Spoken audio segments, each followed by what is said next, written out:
ಬೆಂಗಳೂರಿನಿಂದ ಮಧ್ಯರಾತ್ರಿಯಲ್ಲಿ ವಾಪಸ್ ಬಂದಿದ್ದಾರೆ ಮಾಜಿ ಸಿಎಂ ಎಚ್.ಡಿ. ಕುಮಾರಸ್ವಾಮಿ ಅವರು. ವಿಧಾನಸಭೆ ಫಲಿತಾಂಶ ಹಿನ್ನೆಲೆಯಲ್ಲಿ ಈಗಾಗಲೇ ಅವರು ಸಿಂಗಾಪುರಕ್ಕೆ ಹೋಗಿದ್ರು. ಮತದಾನ ಆದ ದಿನವೇ ಈಗ ಅವರು ವಾಪಸ್ ಆಗಿದ್ದಾರೆ.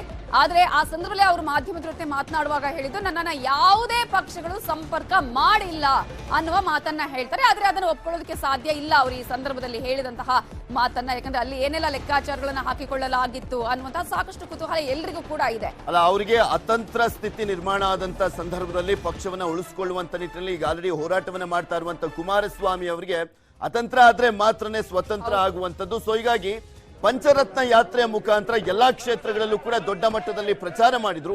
ಎಷ್ಟರ ಮಟ್ಟಿಗೆ ಅವರ ಯೋಜನೆಗಳು ಅವರು ಮಾಡಿದಂತ ಪ್ರಚಾರ ವರ್ಕೌಟ್ ಆಗಿದೆ ಅನ್ನುವಂಥದ್ದನ್ನ ಕಾದ್ ನೋಡ್ಬೇಕಾಗಿದೆ.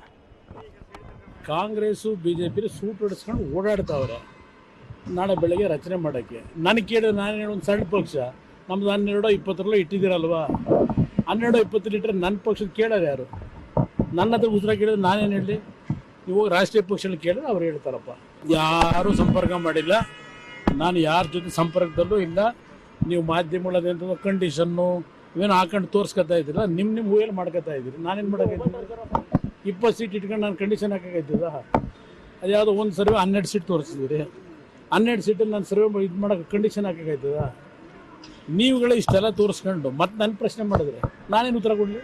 ನೋಡಿ, ನಾನು ಜನಗಳಿಗೆ ಒಂದು ಅವಕಾಶ ಕೊಡಿ ಅಂತ ಕೇಳಿದ್ದೀನಿ. ಕೊಡೋದು ಬಿಡೋದು ಜನಕ್ಕೆ ಸೇರಿದ್ದು. ಅವ್ರೇನು ತೀರ್ಮಾನ ಮಾಡೋರು ನೋಡೋಣಂತೆ ನಾಳೆ.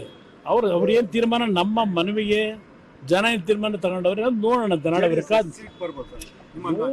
ನೋಡೋಣದ್ ಬನ್ನಿ. ಕಾಂಗ್ರೆಸ್ ಬಿಜೆಪಿಲಿ ಅವರೇ ಹೇಳ್ತಾ ಇದ್ದಾರೆ ಯಾರ ಜೊತೆ ಅಲಯನ್ಸ್ ಇಲ್ಲ ಅಂತ ಹೇಳಿ. ಸಿದ್ದರಾಮಯ್ಯ ಏನು ಹೇಳಿದ್ರೆ ಅಲಯನ್ಸ್ ಇಲ್ಲ ಅಂತ ಹೇಳಿದ್ದಾರೆ. ಯಡಿಯೂರಪ್ಪ ಏನು ಹೇಳಿದ್ದಾರೆ? ಕ್ಲಿಯರ್ ಮೆಜಾರಿಟಿ ಅಂತ ಹೇಳಿದ್ದಾರೆ.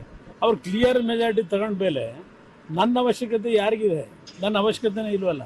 ಅದ್ಯಾಕೆ ತಲೆ ಕೆಡಿಸ್ಕೊತೀರಿ?